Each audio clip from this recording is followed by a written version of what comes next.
Hello to you. I do hope you are well, and welcome to this Journey's End revision session. I've just had some chocolate, so if I sound a little bit you know why. But anyway, back on with the main topic. Just having a drink. Apologies to you. So what our aims are really for this revision session is to explore R.C. Sherriff's Journey's End, sort of in quite amount of detail. And the idea is not for you to sit here and just watch me, as wonderful as that would be, you know, comment on my wallpaper choice of colour. The idea excuse me, is that we pick up the play, we get a pen, well actually a pencil if you're working with the play, and we're going to go through step by step, key bits, key ideas, go with the flow, enjoy ourselves and prepare ourselves really for the exam. Now remember, this is one half of your GCSE English Literature paper. You'll do 45 minutes on unseen poetry and 45 minutes answering a question about Journey's End. So we need to know really quite a bit so that one of the two questions that will be given, we choose a choice of questions, we will be able to answer. So we're going to walk through in chronological order. So I think we shall start just with a general introduction really to R.C. Sherriff. He is the playwright. Remember, it's a play, not a book. And he is the man behind all this. And we've got details about him, not really relevant, apart from on the outbreak of the First World War, he joined the army and served as a captain in the East Surrey Regiment.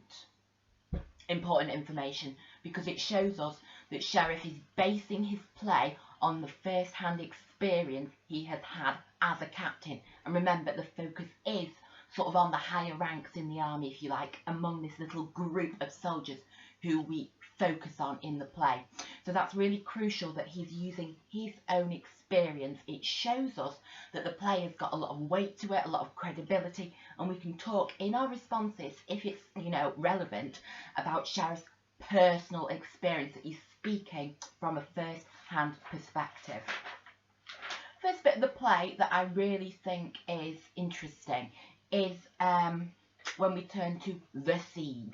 We get our first glimpse, if you like, of what it's all going to be about, because of course this is a play, so this is the first thing that the audience is going to see.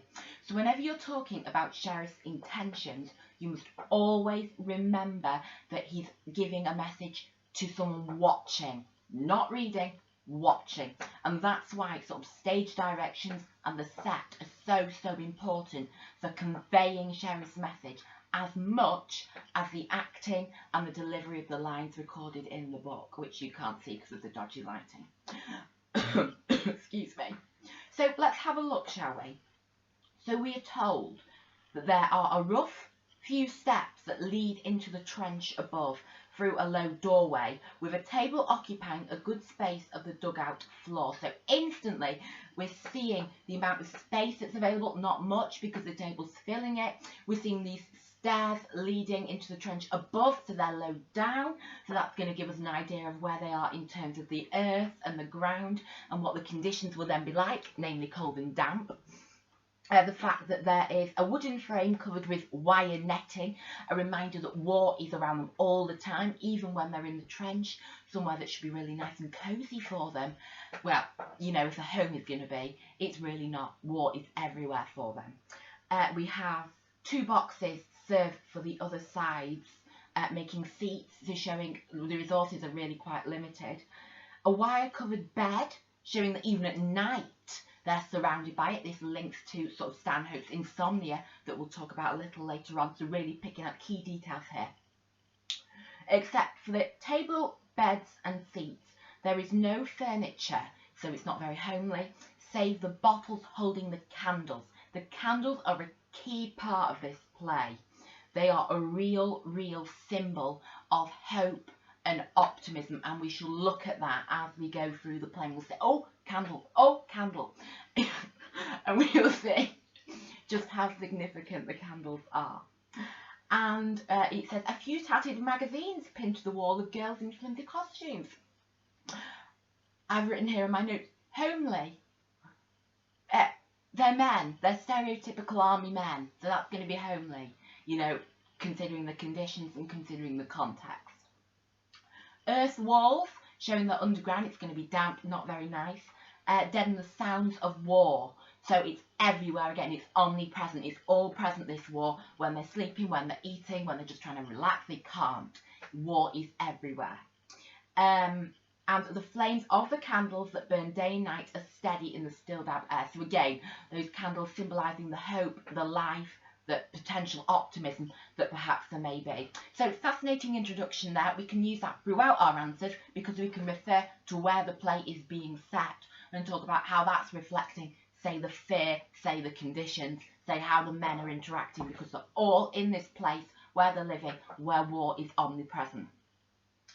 Then the next interesting bit is just below that. It talks about the fact that the play is set over a course of 4 days.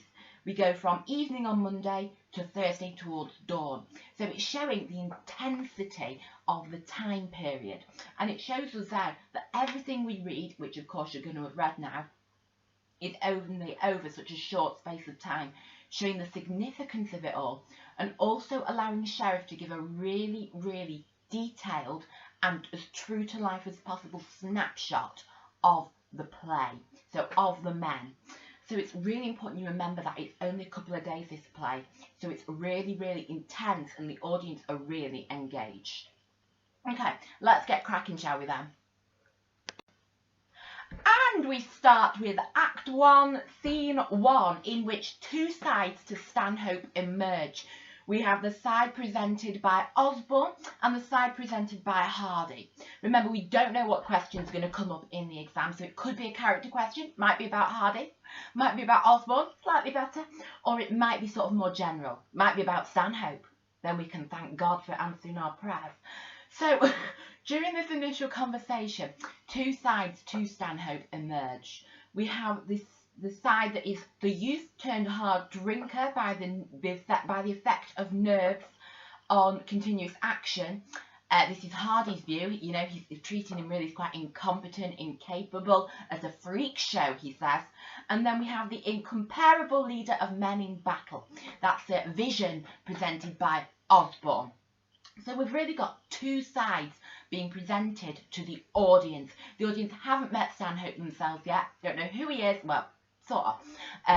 And this is it. This is all they know about him so far.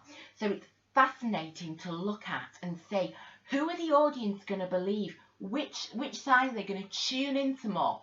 We've got sort of an angel and a devil.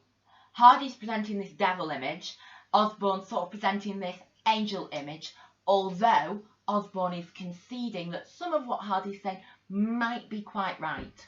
And it's about who does the audience trust to give them the best representation of Stanhope.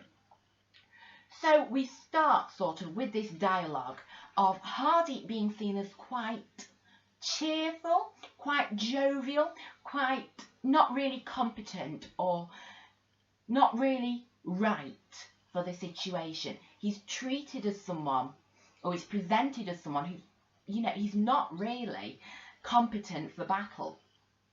So, you know, he's saying things like, he's singing, he's saying swish, swish, swish, swish, bang. Do you know what I mean? You know, and then he's quite rude. He's quite rude about Stanhope. And it's, you know, in a very, well, drinking like a fish as usual. How is the dear boy? Drinking like a fish as usual. Well, damn it, it's just a natural thing to say about Stanhope. You know, he's quite rude. I never did see a youngster put away the whiskey he does. You know, really quite rude. And to the audience, that might seem a little bit, you know, he's a little unprofessional, unkind, bit jovial, bit nasty. In comparison to Osborne, who's really defending his leader, who's really being loyal, who's really being proper. And I think that's something the audience will have respected. So they'll definitely be leaning towards Osborne's version of events and really listening to what he says. Osborne does concede, as I said earlier, and because he's stuck it till his nerves have got battered to bits, he's called a drunkard. So he's talking there about the effects of war. what's happened as a result of war. That's our first clue that sort of our hero is not some perfect soldier, and this is key for the audience because perhaps they've expected this. This is, you know, this is performed after the war, but they've got this image in their heads of these great soldiers, great men in battle, and really the reality was not like that. So we've got a dialogue going on. Both characters are giving very different interpretations of Stanhope, a character the audience has yet to meet. And we see sort of taunting. Hardy says to Osborne, you know, Osborne, you ought to be commanding this company.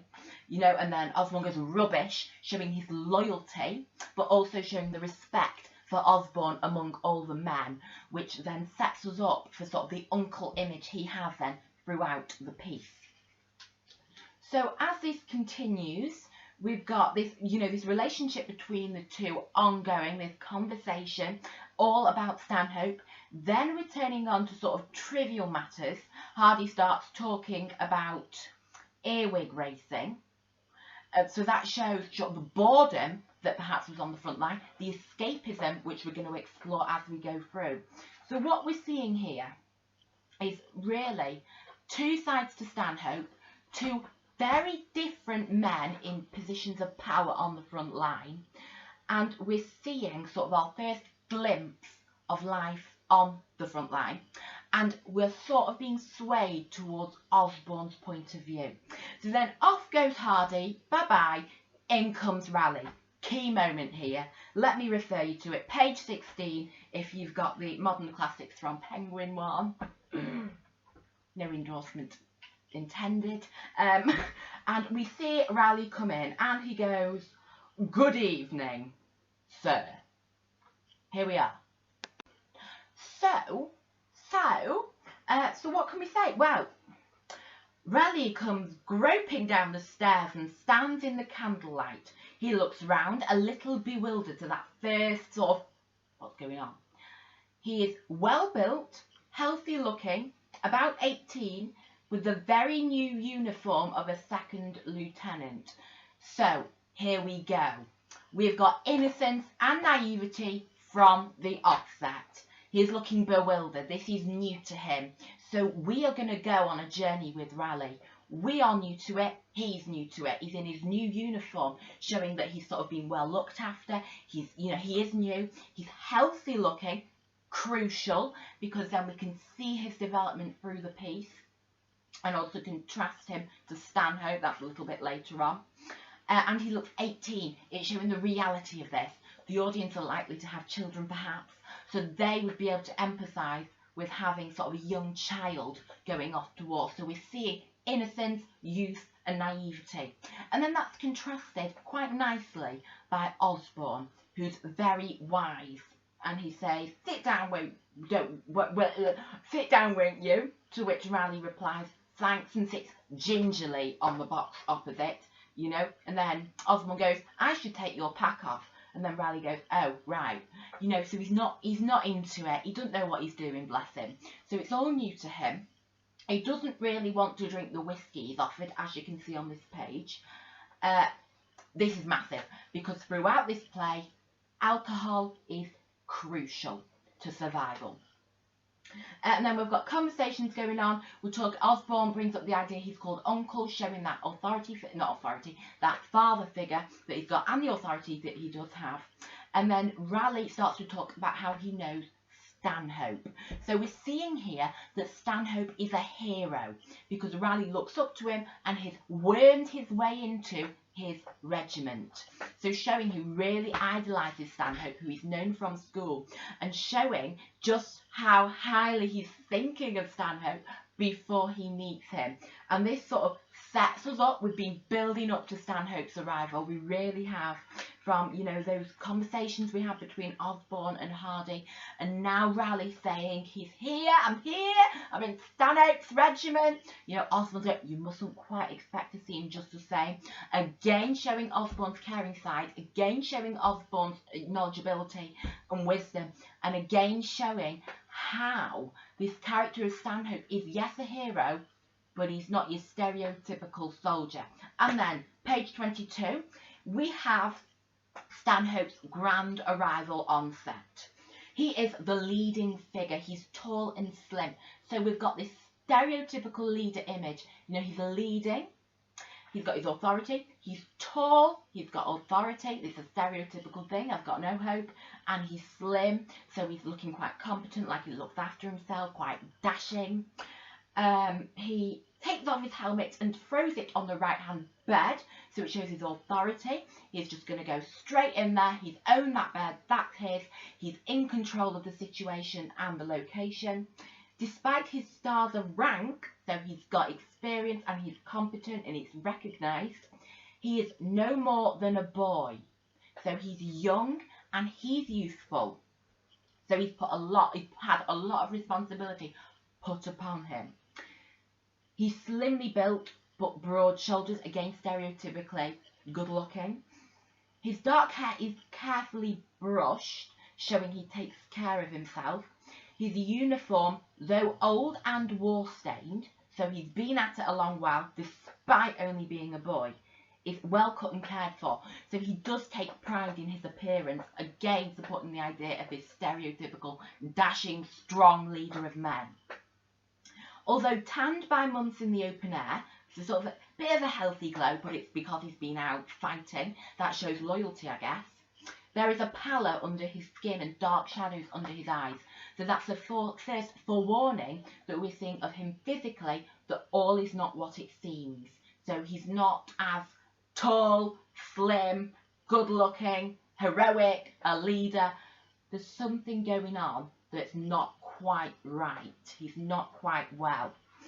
And this is really, really quite key, because it's showing us that, yes, he's really trying to keep up appearances, but something's going on and we're not quite sure yet. Best bit now is when he meets Raleigh, bless him. So innocent, naive Raleigh goes, "Hello, Stanhope." Now, I don't know what he was expecting. Perhaps he was expecting open arms, an embrace, hugs, tears, so nice to see you again. Instead he gets, Stanhope stares at Raleigh as though dazed. Raleigh takes a step forward, half raises his hand, then lets it drop. It's not funny. Lets it drop to his side. Instead of a hi, he gets a, how did you get here? So what we're seeing now is the shock of Stanhope seeing someone from his past. So we know that Stanhope has changed as a result of war, and Raleigh is a key sign of that change. We see in Raleigh what Stanhope once was, what he has become, and what Stanhope can't face is what he once was, because he's now so different from that. He's almost ashamed and embarrassed of who he has become as a result of war. So we have this dialogue, you know, we see, oh, I see, coincidence, Raleigh, yes. Stanhope knows exactly what Raleigh's been up to. You know, he knows, and he's not happy, because it means that now, sort of, a figure from his past, a past that he's so different from now, is now here on the front line with him. A reminder, and someone that's going, he knows, Stanhope knows Raleigh's looking up to him. So he now knows, oh God, look how much I've changed. So this is a key technique by Sheriff, I think. This is a real piece of sort of, I've forgotten the word, literary device. His attempt, really, to ensure that we see how much Stanhope has changed and how different he is because of the fighting, that his nerves have been battered to bits, etc, etc. So we're not going to dwell really on what's all going on here.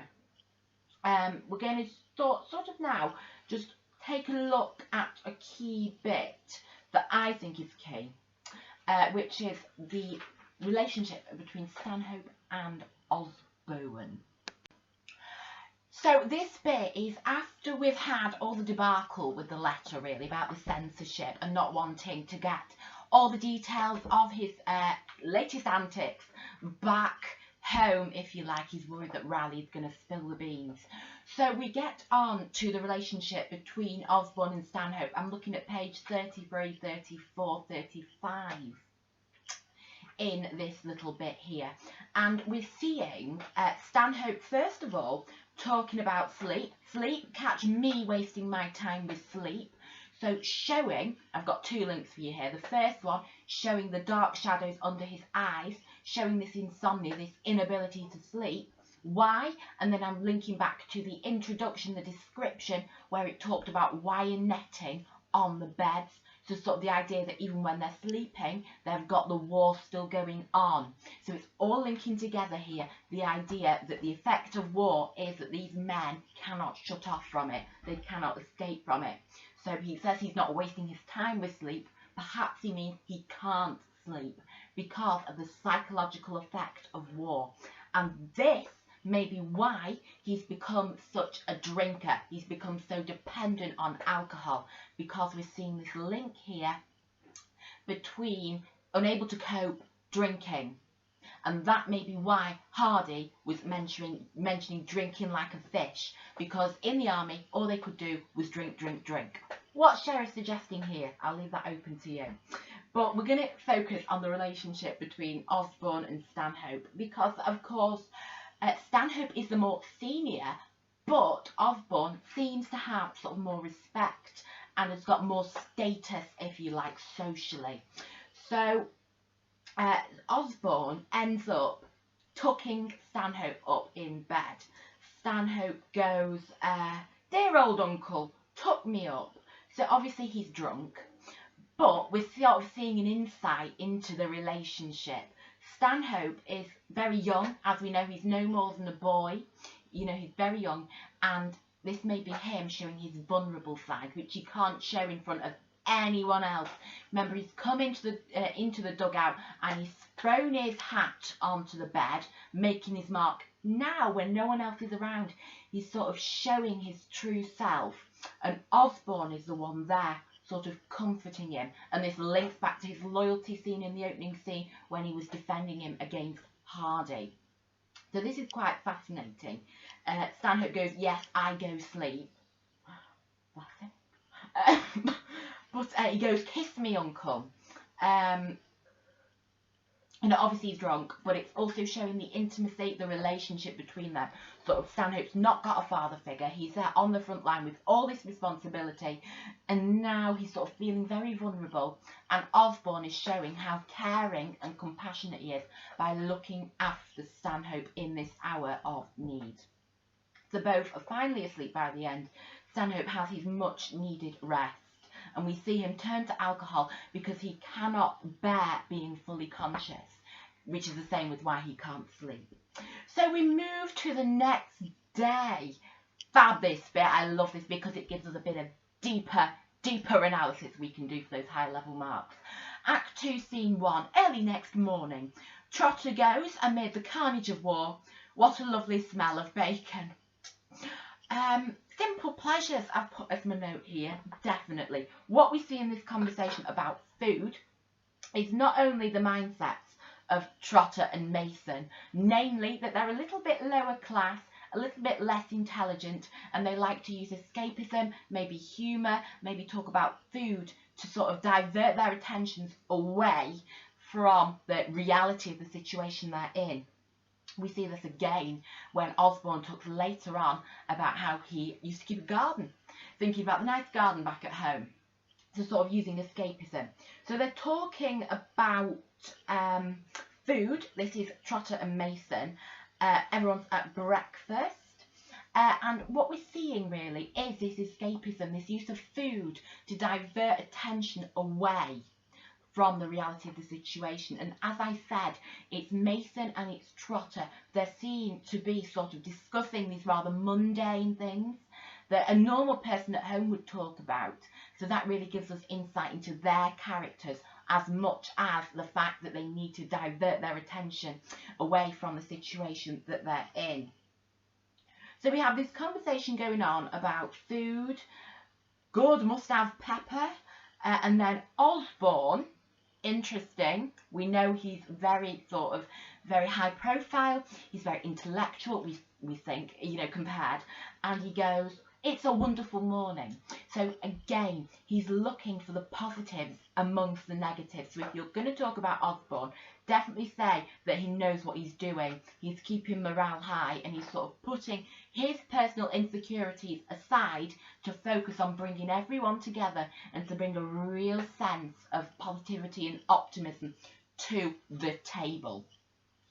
You could say this contrasts with other characters such as, Hardy. He does use escapism, sort of the earwig races, but he's also ridiculing others. Instead of ridiculing Trotter and Mason for how they're behaving, how they're talking, Osborne, even though he's higher class, he's getting on with them. They're having a good chat. They're enjoying it. So yes, we see that, and we see it all continue, a discussion about raspberry jam. And then we see a bit of a conversation on Stanhope. Stanhope sitting on that bed drinking a whiskey. God, he looked awful.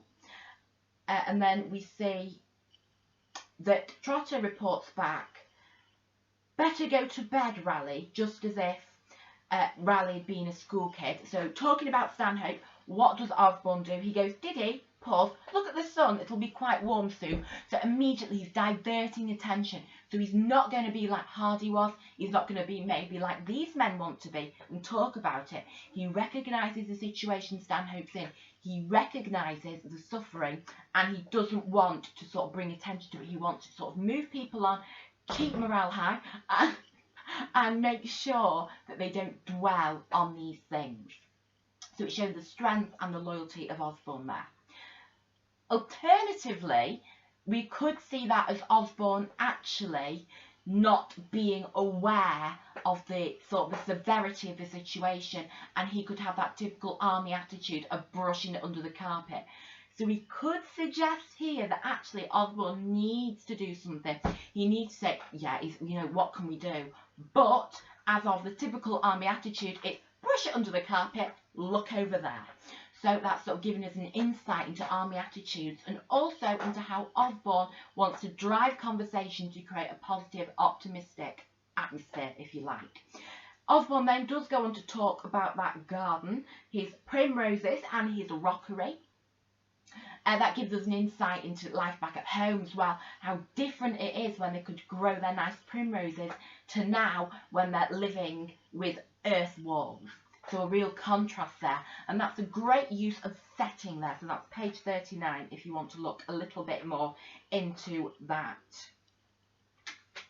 Moving onwards, there's then a conversation between Osborne and Raleigh, and they're sort of discussing the time period. They're discussing the other men. They're discussing Trotter. Osborne speaks highly of him as well. Again, we're seeing more strands to Osborne's character. We're seeing Osborne giving away some details about his past, about what he used to do. Anyway, don't breathe about it. Talking about his past in England. So he's not a boastful character. He's not going to talk about who he played for. He's just like, yeah, this happened. Let's move on. So again, showing great strength. Interesting is that Raleigh and Osborne have got this conversation. It shows the trust going on. It shows men feel they can talk to Osborne immediately. And it shows that Raleigh, he's asking a lot of questions. And when Raleigh talks about life on the front line, he says, it seems so frightfully quiet. So that's interesting. Sort of the idea of all this hustle, this bustle, this drama that maybe the young men signing up expected. That's not the case at all, and that may be why sort of whiskey and earwig races are turned to provide that escapism from the situation. Interesting here, Osborne is asked by Raleigh, the Germans are really quite decent, aren't they? Osborne goes, yes. Interesting. There's no hatred, there's no bitterness towards the opposition, the other side. That's suggesting to me that we've got this theme of the sort of the pointlessness and the ridiculousness of war and the raw humanity that Sheriff is conveying. He's showing these men all together, as much as they're fighting as they are in their trench, And we're also seeing here, Raleigh then says, it all seems rather silly, doesn't it? Osborne says, it does. So they're sort of talking about the pointlessness of war and how it's all such a, a shame, such a shame of a situation. And there's no hatred between the two sides either, which is sort of conveying Sheriff's message here to his audience about the reality of war and the human beings who pay the cost for this violence. So we're going to move on a little more. There's talk on pages 43, 44 about the upcoming attack. I'm sick of waiting, says Osborne, again referring to it being quiet, sort of this waiting game, waiting around. And then we have a conversation between Stanhope and Osborne. Great content there, excuse me. We see Stanhope ask Osborne, you don't think I'm going potty? Stanhope is sort of quite worried about how he is, and you struggle to get back to sort of who you are. Everything's going farther and farther away, he says. So it's clear he's suffering from the psychological effect of life on the front line and of this continuous service. And then Osborne is sort of trying to reassure him. He goes, oh Lord, no, this is Osborne. To which Stanhope goes, dear old uncle, you don't really know, do you? You just pretend you do to make me feel all right. It's Osborne, again, like he was talking about his garden, he was saying it's a lovely day. He's thinking of others. He's a real selfless character. And this is a contrast to people, say, like the Colonel, who we'll meet later, who's not seen as quite so selfless.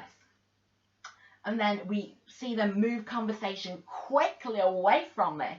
And we're talking now about, I feel that, I had that feeling this morning when the sun was rising, wasn't it gorgeous? Again, talking about sort of the weather, talking about nature as a means of escape. And again, as a refusal to talk about problems, seeing the issue in the army of wanting to sort of avoid conversation about the reality of war and instead to use whiskey and to use these escapist conversation topics to divert attention. Perhaps it's the only way of coping. And then we see them returning to the idea of home. Osborne talks to us about, in the evenings I used to sit and smoke and read, and my wife used to knit socks and play the piano a bit. Talking about life back home, really contrasting the setting they're in now to how it was back home, and that's very key for the audience. How might the audience feel? What do you think? How are they going to feel after they see and hear this conversation going on? And then we see Stanhope helping himself to a drink. We're on page 46 now, by the way. And again, that attitude of just drinking and drinking and drinking to drown your sorrows away. More conversation about censorship, pages 47, 48. 48, 49 is when it all kicks off. If the Keeping Up with the Kardashians was going back then, this is the Keeping Up with the Kardashians moment. Because we see Stanhope demand that Raleigh give me that letter. So we've got Raleigh with his letter that he's going to send off back home. Raleigh is, off he goes, he's going to send it. We know that what Raleigh's written, because we can read on page 49 a little bit later on, is nothing bad. But Stanhope's so paranoid about what people think of him and how he's changed since he was back home that he's shouting, don't Dennis me, Stanhope's my name, you're not at school, don't you understand an order? He clutches Raleigh's wrist, so he's getting really, really paranoid, really angry. He just cannot bear to see this letter go off because he's terrified, and this is interesting, he's terrified, yes, of what's been written, but why? And the answer is because he knows if Raleigh had written, this man is a drunk, he's ridiculous, he's not what we thought he was, he's changed so much, he would be true. So Stanhope is scared of seeing him true self. He is scared of facing up to the fact that he is unrecognisable to his family and friends back home. We're not saying this is his fault, this is the effect war has on a man, but this paranoia, this instability, this worry that boils into anger and sort of this outburst at Raleigh really shows the strain that war has put on him and how terrified he is that people are going to see who he's become because of the war, because he's doing something he thinks he should be doing. He's showing, you know, amazing loyalty. He's changed so much, and now he's so sort of embarrassed and afraid of who he's become that he's keeping up appearances, he's keeping his hair well done, and he wants people at home not to know who he is now because of how war has changed him. This is really key. But then, of course, Osborne reads a letter, and it's incredibly nice about Stanhope. It said he works so frightfully hard, explaining away. The men simply love him. He hardly ever sleeps in the dugout. He's always up in the front line with the men. So it's a wonderful thing. Again, showing Raleigh's innocence and naivety, contrasting that to how Stanhope has just reacted towards him. Excuse me. Then we see more reference to alcohol on page 50. Stanhope goes, "Sit down, have a whiskey," to Sergeant Major. A bit of small talk about the weather. Again, the drink is this key point of reference, this key escapism, an attempt to sort of forget everything and to sort of not think about what horrible situation they are in at the moment. So the Sergeant Major's come to talk about the attack. They're expecting it on Thursday, we find out. And so from here on, we are building up to the attack. We know now what's coming, and I think the characters know over these couple of days now that their fate is sealed. They know now that this is the lead up to what is, you know, likely to be the end for them. Moving on now, we talk about who should do the raid. So Osborne is then put forward. This is page 53. He said he's going to do it. He's going to go and do the raid. Again, showing how much respect, how people think he's so competent, capable. Then they're talking about who else could do the raid. So they go through the characters. Trotter's said a bit fat, not much good at dashing in, showing his incompetence. Again, a reference to his character. If you're talking about Trotter, great one to use. Hibbert, no, of course. Hibbert, fear factor. We will talk about that very soon, don't you worry. And then we are moving on to Raleigh. And then, yes, just the type. Plenty of guts, says Colonel. Stanhope goes, he's awfully new to it all. Colonel goes, all the good. His nerves are sound. So he himself is recognising what war does to someone. But Stanhope's a little bit, you know, shaky. But then he goes, yeah, okay, we'll send them. So we're sending Osborne and Raleigh. And then the build-up now is getting going. Bottom of this page, page 54. Here we go. Fear factor. Hibbert, take to the stage, please. This is a fascinating bit of the play, something that you really do need to pay attention to. Listen up. So in Hibbert, we see the fear that all the men have, sort of all in one, if you like. So Hibbert, he says he's got neuralgia. He says, I'm awfully sorry, I'm afraid I can't stick it any longer. And so he's desperate to go home. Now the audience will be thinking, coward. They'll be thinking, what a coward. They'll think, no, you've got a duty. And this is where we see, sort of as this story unravels, this is page 54 to sort of 57 in my text, we see the fear that all the men have. So they're seen as being cowards if they can't cope with it, but the situation is unbearable. So what do? Well, we see Hibbert try and go home. We see Stanhope turn to whiskey. We see Osborne turn to escapism and refusing to sort of talk about the harsh reality of it all. We see people like Mason and Trotter turning to food. So we've seen different coping mechanisms, but at the end of the day, everyone has an element of Hibbert in them. They've all got this fear, and quite right. They're going through a terrible ordeal.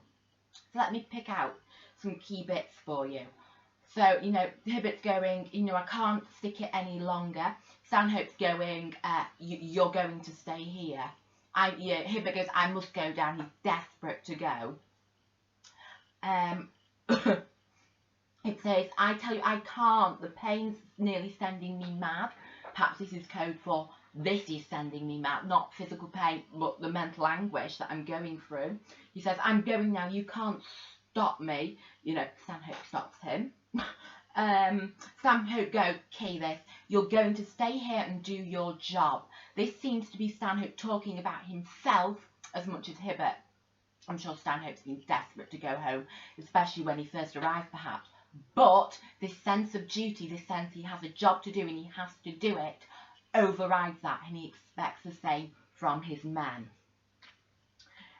So you're going to see it through with the rest of us, then says Stanhope. This is a team effort. We're all going through the same thing, so let's try and cope with it the best we can together. So they're going to do it together. The idea that as unity, as a unified one, they can sort of try and cope with what they're going through.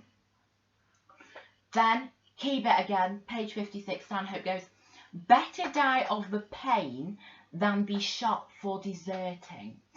So not only is he threatening Hibbert, bless him, but he's also suggesting that the pain you go through is better than what you'll face if you go. So the men are given an ultimatum, sort of to stay or to go and have their pride completely shot down, because people at home saw it as cowardice if they couldn't hack it. Which, as we're seeing in this play, perfectly real pain they're all going through, but they feel if they go home they're going to be judged. So perhaps this is Sheriff saying to his audience, listen here, you know, this is what the men are going through. This is how they feel.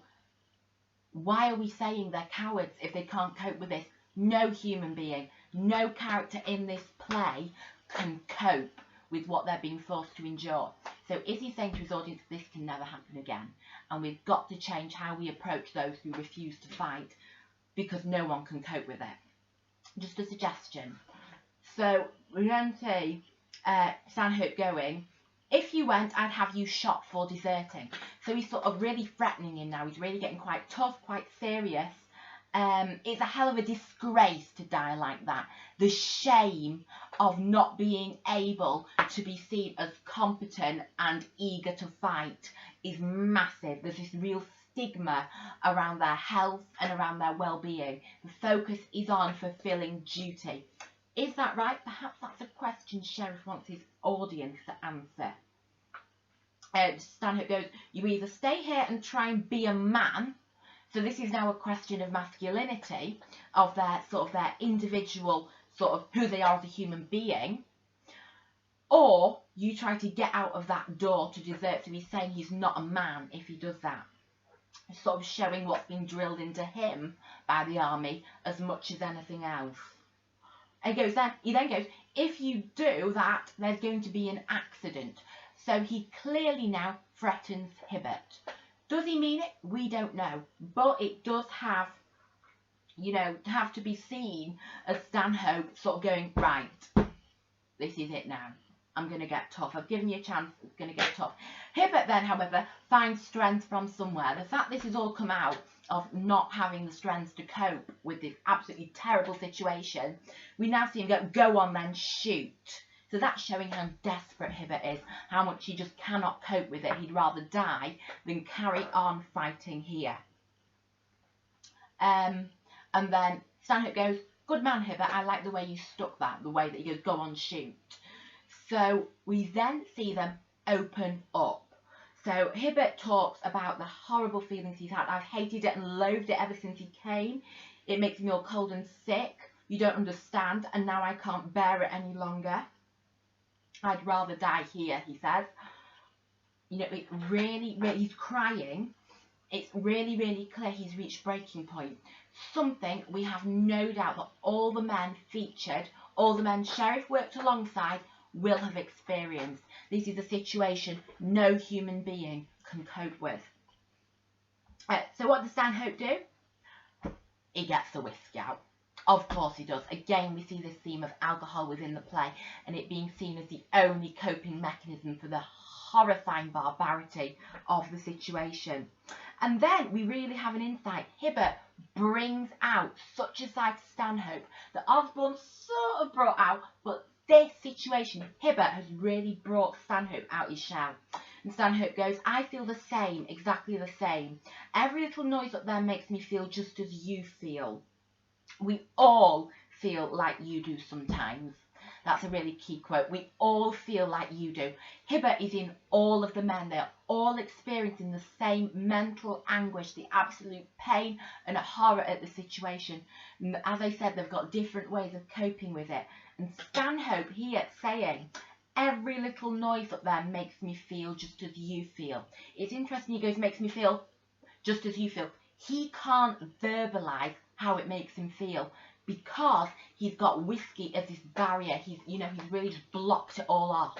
So at this point, I think the audience will really be starting to sit up and think, oh my goodness, what is going on?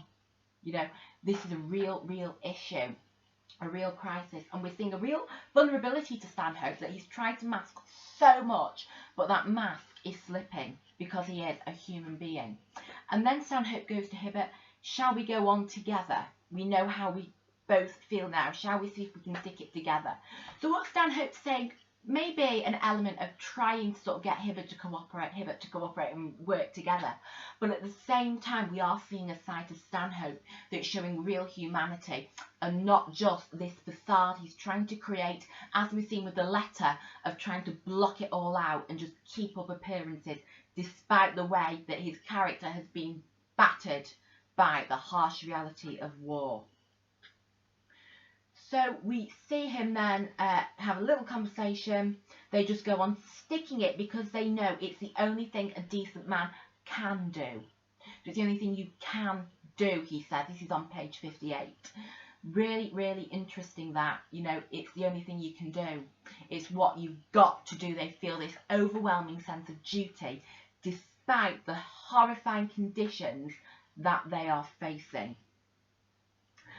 So we then see Hibbert sort of agree, cooperate. They have a 10-minute rest and a smoke, and then they go up together and hold each other's hands and jump every time a rat squeaks. So obviously some humour there, some attempt to cajole them, get him going, but also a little bit sort of an insight, I think, into how Stanhope is really feeling in war.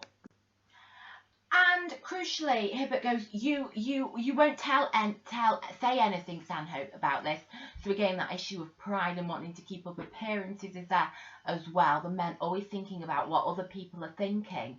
And that seems to sort of override, as with the letter, as with keeping his hair brushed, for example, the idea of maintaining this image, again with cowardice, wanting to be seen in a certain way by others. So sort of that gives us a real indication of the culture. And I think the way that Hardy was judging Stanhope in the beginning, again, sort of links this all together about this culture of life in the army and how the audience may now be feeling as they watch what the characters are having to endure. We then move on, we see a bit more of Mason and Osborne then moves in. We've got a discussion about a nice cup of tea from Mason, showing sort of this homely aspect, this trying to keep everyone in good spirits, trying to look after people, escape from the reality. We then see Osborne learn that he is doing the raid. So Stanhope tells him, you and Raleigh are going. Osborne goes, oh. So it's clicking in, he's thinking, this is it for me, I've not got a chance. And then he goes, why Raleigh? So he wants to know why Raleigh has been chosen. And, he's really not happy about this, we can tell. But, as always, he isn't going to let that be known. He's keeping up appearances, he's maintaining this facade. He wants Stanhope to know, that, there's nothing they can do, so he's just going to keep positive as much as he can, or, not break down or whatever. We then see Trotter and Osborne discuss the raid, and we see him, Trotter, going, oh, but Raleigh's only just come. So they're really talking about it, and sort of the characters are realising that Raleigh has just come and he's now put in a very, very difficult position. But Osborne, again, he's not really saying anything much. He then says, I know nothing yet except that it's got to be done. So that sense of duty overriding any feelings, any thoughts that he has, which is really, really key. So then we move on. So we've had that. We've got discussions then turning to the tea tasting of onions. This is Trotter. Again, he's quite our sort of our light-hearted character, offering a bit of comic relief, light relief at stages where necessary. And then we have, crucially here, page 63, the recital of a line from Alice's Adventures in Wonderland, which is a children's book. And Osborne recites a little line about a little fish going into crocodiles' mouths, which is clearly the British soldiers being sort of welcomed in before being attacked and killed. So they're being sort of welcomed in, and then it's all over. They are, they're really caught good and proper by the enemy. Trotter's response, I don't see no point in that. Osborne says wearily, exactly, that's just the point. This is them capturing everything they think about the war, or what Sheriff's trying to promote about the war, in one. I don't see no point in that. The pointlessness, the futility of the war, encapsulated there. They're reading from Alice's Adventures in Wonderland, which is clearly, kids' book. That could be a reference to the escapism that they're trying to have on the front line. Also, it's a kids' book talking about the childlike mentality. The idea this is so ridiculous, this is so ludicrous, it could only come from a children's book, which is all make-believe. The horrifying fact is, of course, this is real life. I don't see no point in that, says Trotter. Really, really crucial there. Really crucial bit. So we then move on, shall we? And on page 64, we see Trotter referring to Hibbert. That Hibbert's obviously been crying, and Trotter goes, "Why, Hibbert? Did you see his eyes all red? He told me in there he'd got hay fever." Osborne does not bow to this. He does not, sink to that level. He goes, "Rotten thing, hay fever." And Trotter goes, "If you ask me, he's been crying." All Osborne says is maybe. Osborne, we know he's wise. He knows what's going on. He knows what the men are going through. But again, he doesn't engage in gossip in the same way as he wouldn't do with Hardy. He maintains that level of sort of grace, poise and dignity that sort of makes him really stand out and shows the strength of his character. And then at the end of this page, at the end of this act, Raleigh asks him, "Were you and I picked specially?" All Osborne can say is yes. Raleigh says, "I say!" He's excited. And this again encapsulates his innocence, his naivety, his vulnerability. The fact he thinks this is a new, exciting opportunity. Osborne knows, of course, that is not the case. This is not going to be good fun. So we move to Act 3. Again, they always start the acts, or Sheriff always starts the acts, with conversations about food, with the day beginning over breakfast, which is, make it hot and strong, talking about coffee, quite light-hearted, really. But then we have Colonel, and we see sort of things do take a turn, that, clearly the situation is ridiculous. The German soldiers are sitting over there with a dozen machine guns trained on that hole, waiting for our fellows to come. So they know that this is not going to be a success. They know this. The Colonel's here. All he can say, well, I can't disobey orders. We're showing sort of how inhumane the Colonel is.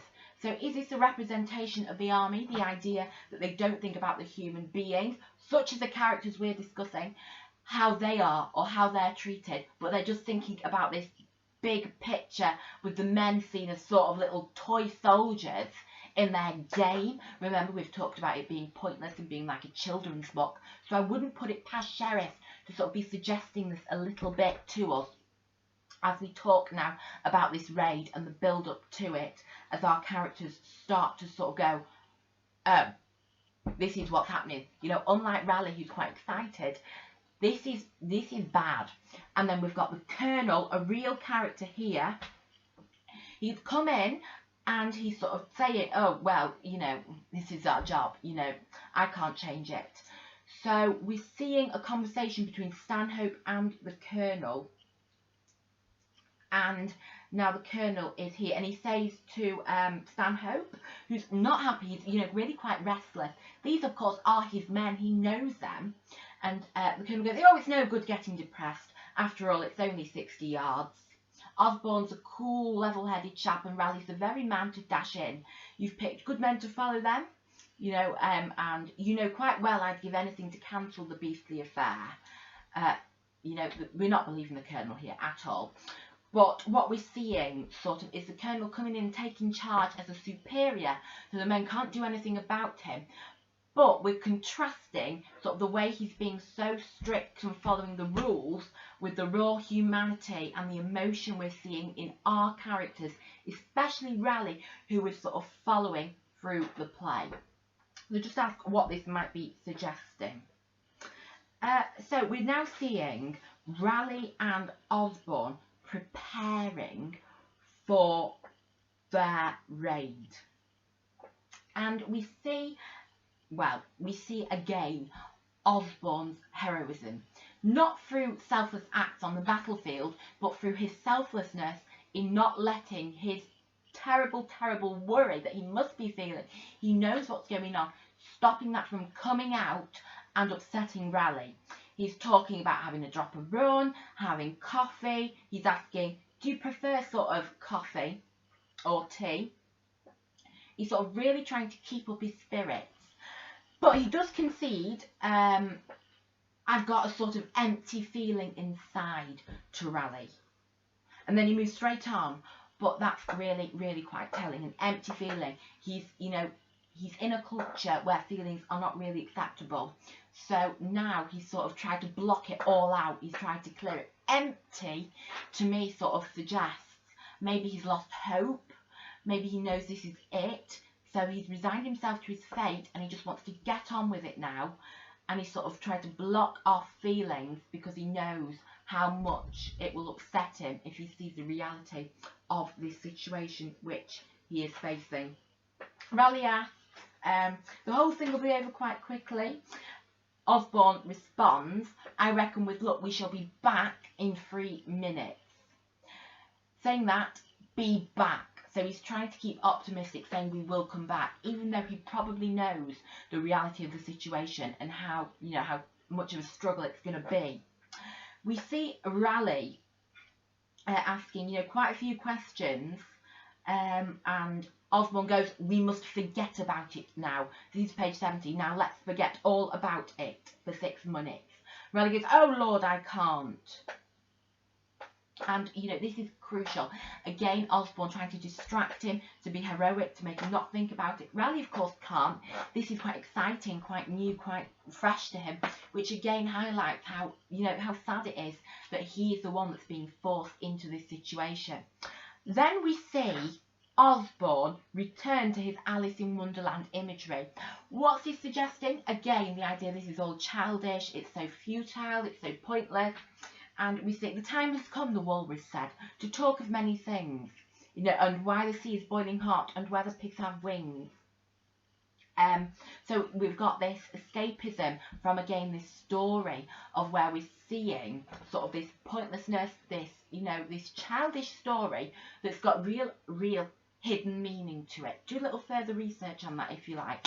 That might be quite interesting and quite beneficial for sort of the development of your ideas around this theme. And then we move towards the raid further and further. We're talking, a lot about escapism and about back home. So Raleigh's saying, you must come and stay with us one day. Osborne goes, I should like to awfully. So he's still saying, you know, this is not going to be the end. We're going to survive this. Keeping up spirits for the sake of Raleigh. Raleigh, he is just optimistic. You know, he's so innocent and naive. He's not really thinking about what could happen. And then Raleigh goes, excuse me, we're having something special for dinner, aren't we? So he's already thinking about the reward of what he's going to do. And you know, he's feeling quite excited for that. And again, we're seeing the innocence, the naivety, and sort of the culture that's formed in the army. So then we have good looks. Osborne says we must put up a good show. Then Osborne goes, let's go along, shall we? And then we have the raid. The focus here really is on the impact for the audience of the stage descriptions. There's lots going on. They go up together into the pale evening sun. There suddenly comes a dull crush of bursting smoke bombs, followed in a second by the vicious rattle of machine guns. So it's really creating dramatic tension for the audience. Really building up that tension. And the noise dies away. There is a longer pause between the crash of each bursting shell, and then voices are calling in the trench outside. So then the raid is over. The colonel says, how many? Only one. And then we see that they have captured a German soldier. So they bring in the German boy who has been captured. And they search him. Stanhope goes off to see to the men, see who's come back, showing his concern. That's on page 74. Then Sergeant Major and the Colonel search the German boy, and it's quite a contrast. These two really leading figures of authority. Then this innocent, you know, defenceless boy who's sobbing hysterically. They speak to him try and speak to him in German. They search him. They take off a small book. They think it could either be sort of a pay book or letters, perhaps. He asks, please, can I keep it? They take it off him. And then they send him off up. So it's showing really how they treat him is really quite brutal and quite cruel. They do call him Sonny, spelled S-O-N-N-Y. And they do sort of say, you know, they're all right, I guess, but the way they search him, the way they're quite mean, quite nasty, shows, you know, a bit of a darker side to them, really, and their treatment. He says about that book, we don't know what it is, really. Please let me keep that. They don't. They take him off. They do give him back his chocolate and things like that, though. And then Stanhope's gone to see the men, obviously. Colonel catches up with him and asks, what about the raiding party? Are they all safely back? And he says 4 men and Raleigh came safely back, sir. So the Colonel then goes, oh, I say I'm sorry, that's the six men and Osborne. Interesting here, isn't it, that we've got 6 men and Osborne. So we're seeing class. We're seeing, because he's more senior, he's being noted more. You know, the 6 men don't even need a name, just 6 men and Osborne. That's interesting, but also because of Stanhope's reaction now to the death of Osborne. What's he going to do without his sort of father figure on the front line? Stanhope, quite crossly, then goes, still, it'll be awfully nice if the brigadiers, please. So talking about the brigadier, you know, even higher up in the hierarchy, being pleased with the results, not caring about the deaths. And this is where Sheriff's idea of the human cost of war really does come in once again. The men who he served alongside, who he's based his characters on, the real humans who are caught up in war. Again, seen. Not the statistics, not the people at the top, but it's the real human beings who are paying the price for war. And of course, that's his anger there. So we see Colonel say to Raleigh, well done, my boy, I'll get you a military cross for this, splendid. So it's, you know, almost like they're skipping over the death. Osborne's death really shakes the company. And like, oh, we're giving you reward, you know, sit down, have a rest, all of this. And Raleigh sits down after everything he's gone through, so he's going to be absolutely traumatised. That innocence and that naivety, bless him, you know, it's really going to have gone out the window. And then all Stanhope can say is, must you sit on Osborne's bed? Of course, they're both trying to struggle with what's happened. Certainly Raleigh is, and of course Stanhope is, but this is quite harsh. We're seeing him being harsh to Raleigh once again. And it says here, Raleigh rises unsteadily. It shows Raleigh's really been shaken by this raid. So it asks whether was it a good idea to send him in, as they were discussing before. And it says, Raleigh rises unsteadily, murmurs sorry, and stands with lowered head. So again, this boy who we have been on a journey with since the very beginning is paying the price for war in the most horrific way. So late on in the evening on the same day, they are at a dinner now, the celebration dinner for the raid. Of course, not much celebrating going to be going on as a result of the loss of Osborne. So we've got people laughing, you know, real tales being told between Trotter and Stanhope, actually. You know, Stanhope saying a funny story, and they're all laughing, wiping tears from their eyes. Oh, Skipper, you are a screamer, no mistake, says Trotter. And Hibbert is also joining in. Nice to see him trying to look good. He's being derogatory about women, though. They're all being quite derogatory about women. That refers perhaps to the tatty magazines on the setting at the very beginning. We're looking at it all in sort of perspective now and seeing the attitudes on the front line. And he's quite mischievous, is Hibbert. He's giggling, said that shut him up all right. Then I started doing blah, blah, blah. So he's really come out his shell a bit. Now he's in this more relaxed setting with the men, perhaps keeping up appearances. He's showing off. That might suggest a bit of rivalry, competition within the company, you know, trying to look good, if you like. And Hibbert's drunk, perhaps drowning his sorrows. 78 Trotter says, you've had too much champagne, you have. So champagne's out, celebration. We should make that correlation between champagne and celebration. Is there much celebration really going on, though? Is that really, considering the recent, you know, developments? And we then see, as it all sort of dies down, we hear that Raleigh is really struggling. At 81, this is, Hibbert says about Raleigh, did you see him afterwards, though? He came into that dugout and never said a word. Didn't seem to know where he was. Trotter then says, well, he's only a lad. So we're seeing how much this has affected poor Raleigh. You know, he's really struggled with what's happened, what he's witnessed, and the fact that Osborne has died. The first man he met has now died going on a raid with him. So he's really not, he's 18. It's really, really showing his innocence, his naivety, and how he's trying to cope with this. And then we see Stanhope telling them to go to bed. You better go and get some sleep. I say go to bed. Stanhope goes, I'm sorry, I'm tired. So it's showing that Stanhope's also suffering. You know, he's kept up appearances as best as he can, but now it's really starting that you know, that shrinking, slipping, that's the word. It's slipping. At the bottom, Hibbert goes perkily, well, you better go to bed. Showing really clearly he's come out of his shell at this dinner. He's really changed from go on, shoot me. And then Stanhope goes, what was that you said? He was really not happy. Hibbert goes, I was only joking.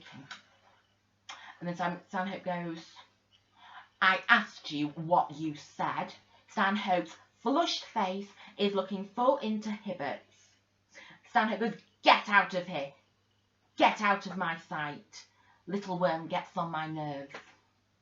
So he's really, really angry. And this might be because of how Hibbert was before. He's sort of like, well, I've tried to accommodate for you. You know, you've really been pathetic, if want of a better word. Of course, we know that's not the case. That's the mentality. And then he's saying, it really gets on my nerves. So Stanhope is obviously already angry and cross and upset. And then Stanhope seems to change in his attitude towards Raleigh. We see that Raleigh has really contrasted with his first arrival on the front. He started off by saying a lot about how he wants to be with Stanhope. He fought his way in, he bribed his way into Stanhope's company. Now, 83, he doesn't want to be near him because of how he's behaved towards him, because of what happened. It's completely changed him. And in the way that we're seeing this whole progression of Stanhope's change, the effect of war on a man, the way he's drunk and, he's trying to block it all out, we're seeing this instant change to poor Raleigh. We're contrasting his first arrival, his jolliness, his happiness, with now, Act 3, Scene 2, he's in such a bad way. He's been broken by what he's experienced. We're seeing Sheriff has the intention of showing you the effect that war has on a man. And we see, presently, Raleigh comes slowly down the steps. He pauses at the bottom, takes off his helmet and hesitates. We're seeing a really somber mood. And Raleigh is apologising for not going to dinner. He doesn't want to be there. He doesn't want to be near Stanhope. He keeps saying sorry. Stanhope seems to be showing little bit more sort of compassion for Raleigh. The relationship has shifted a little bit from the letter incident, but he's still a little bit reserved. Raleigh addresses Stanhope in his first name. He refers back to their first encounter. This is page 85. I'm awfully sorry, Dennis, if I annoyed you by coming to your company. He says, you resent my being here. So he's showing that he's been affected. He thought Stanhope would love it when he arrived. Of course, experiences that we've travelled with Raleigh through have shown him this is not the case. And then we finally see Stanhope open up about the death of Osborne. So he's kept up this appearance for Hibbert and Trotter and the others at the party. And now he says to Raleigh, the one man I could trust, my best friend, the one man I could talk to as man to man, who understood everything. That's what he says. And because Raleigh's been talking about him going to the party, but now I think, no, he's really opened up about the relationship he had with Osborne, and we're seeing now how that is going to affect Stanhope so badly. And then he does lash out actually at Raleigh. Stanhope goes, go away please, leave me alone. So he's reached a breaking point, and at the end he goes, oh, get out, for God's sake, get out. In the same way he sent the others to bed, he sent Raleigh away. He's alone. And this represents the fact that he now feels so alone. He'd left home behind. He came to the front. Fortunately, there was Osborne. Osborne was the one he could be with. Now Osborne's gone. Stanhope is literally alone. He has nobody. And this is a very sombre moment at the end of this scene, as through the night there comes the impatient grumble of gunfire that never dies away. That constant reminder of war, still omnipresent, as Stanhope sits alone with no one, a broken man. Finally we see completely. All changes really from now on. The tone is going downhill, let's be honest. Scene 3, towards dawn, the candles are no longer burning. That symbol of optimism, of hope, I mentioned at the very start, an hour and 12 minutes ago, been a long revision session, is that its hope is lost. Now, the lights have gone, that light has gone, there's no more hope. Osborne's gone, and that positivity and hope he provided has gone too. So we sort of see now the build-up to the attack begin. Osborne's gone. Trotter's still staying a little optimistic. Wash and brush up tuppence, he said on page 87. And yes, now we see that the men are having their tea. This is on page 88. This is ahead of the attack now. Stanhope goes, let them have a decent drop of rum, just to ensure they can cope. So again, alcohol used to cope. It's a really key theme now. I hope you've got that. And we must expect the attack anytime up till midday, says Stanhope. And now we're sort of on that track towards the big attack. But, page 89, stage directions, Stanhope and Trotter listen intently. 4 shells fall, then silence. This is what we see. We're seeing action and silence, action and silence, action and silence. And that silence really, really brings out how sort of on edge the men are, how scared they're going to be, you know, and how the acts that do happen, it really makes them much more significant. It's juxtaposing these changes in levels of occurrences. But whereas there's been moments of silence and nothing going on so far, remember Raleigh saying it's awfully quiet a little while ago, it says here, the shells are falling steadily now. This is really key. We're now seeing that change I just spoke about. We're seeing this transition now to the final conclusion. We see Hibbert saying, so frightfully thirsty, all that champagne and stuff dried my mouth up. He's getting quite scared again. He's not gone up yet. He's having a drink. So again, we're seeing that fear. So you can try and push it aside. You can try and work with it, as Stanhope has done. You know, as he said, we'll go up together. We'll do this together. But you're never going to get rid of it. Every time they go up, they're going to feel that fear again. And that's what we're seeing here with Hibbert, page 90. He's stalling for time. But he does finally go. We hear that Corporal Ross has been hit on page 91. We see the men all going up now. So everybody's going up. Stanhope is still down. And now, here we are. Crucial bit for you. Final bit. Very last bit. Here we go. So, stretcher bearers is called out. We're on to page 92 now. And Stanhope's alone and Raleigh is brought down. Stanhope shouts, yes, down here quickly. Bring him down. Lay him down here. And here we see real compassion, care and kindness from Stanhope. He's nursing Raleigh. Raleigh's very innocent and naive at this point. He's thinking, you know, oh, I need to get back up, go back, I'll be fine. We know because of what the audience is seeing, this is not the case. He's in a very bad way. He's not going to survive. And Stanhope's doing all he can to reassure him. He, for the first time, addresses Raleigh by his first name, Jimmy, I think. Let me check. I think, yeah, it'll be all right, Jimmy, he says. So this is showing sort of a transition to that school relationship, if you like, very close. We're showing a real, true heroism now. In the same way Osborne's heroism was through the kindness that he showed to the men. Stanhope's is not through fighting, although it could be. It's through the way now, in these final moments of Raleigh's life, he's nursing him and he's caring for him. You know, he's saying, it's not your fault, you know, I've got some water.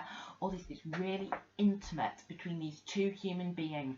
It's juxtaposing this, you know, these shells, this fighting with two human beings forced into the most terrible of situations. And they're now together, isolated, and we're seeing raw humanity between the two. We're seeing that Stanhope has taken the role of Osborne and he's now caring for Raleigh, who has become almost like Stanhope. So we're seeing a change in the roles. And as we see that Stanhope nurses Raleigh, Raleigh then dies. It says, is that better, Jimmy? Jimmy? Still, Raleigh is quiet. Stanhope gently takes his hand. There is a long silence. Stanhope lowers Raleigh's hand to the bed, rises and takes the candle back to the table. The sultry candle flame throws up the lines on his pale, drawn face and the dark shadows under his tired eyes. The thudding of shells rises and falls like an angry sea. So what we're seeing here is that Raleigh has died, and we're seeing the emotion, this gentle act of touching his face, a really human gesture, something we might not expect from sort of a masculine hero like Stanhope, but we're seeing his raw humanity now coming through in this situation. And the way that he takes the candle back and he sits in sombre reflection and quiet sort of just encapsulates everything. It gives the audience a catalyst to reflect themselves on everything that's happened and how horrifying this is. And then we see the solitary candle burns with a steady flame. Raleigh lies in the shadows. Stanhope goes up to join the men, showing his bravery and his loyalty to the very, very, very end. Very end, he still goes up. And then the dugout completely collapses in. And we're left with the impression, open to discussion, that all the men then die. So when I look at this, what we've been discussing for the past hour and 20 minutes, and I just look back on what we've read, my message from Sheriff is about being humans. It's about how war is so pointless, and this is absolutely shocking, and it's about the real heroism that does not come from sort of authority, leadership and dropping shells or whatever, but comes from the very human acts, that's Osborne nursing Stanhope, that's Stanhope nursing Raleigh, that men can show to each other, and that humanity will always triumph over the darkness of war. And it's a very real reminder and warning, I think, to Sheriff's audience that war must be avoided, because look at what it does to people like Stanhope and all the people in the play who are killed as a result. There are so many themes explored, you know, that's from fear to setting and talk of home, to heroism, what is true heroism, and to how war can change an individual. In addition to the techniques that Sheriff has used in this play to really bring this story alive, with devices used to create suspense, tension, drama on a stage. And from the moment that we began by reading those stage directions and that setting description about how it's all set out, to the moment when all of that collapses in at the end, the audience has been taken on a real journey alongside, not about, alongside these characters. They've been given an intimate portrait of the war. They've been let into the lives of these men, and they've seen the human beings that they are and the effect that war has had on them. I hope you found some of this beneficial. I hope you've not fallen asleep. Make sure you do make some notes, keep your play ready, and just have a little look back through, see if there are any key points you can think of. And very, very best of luck.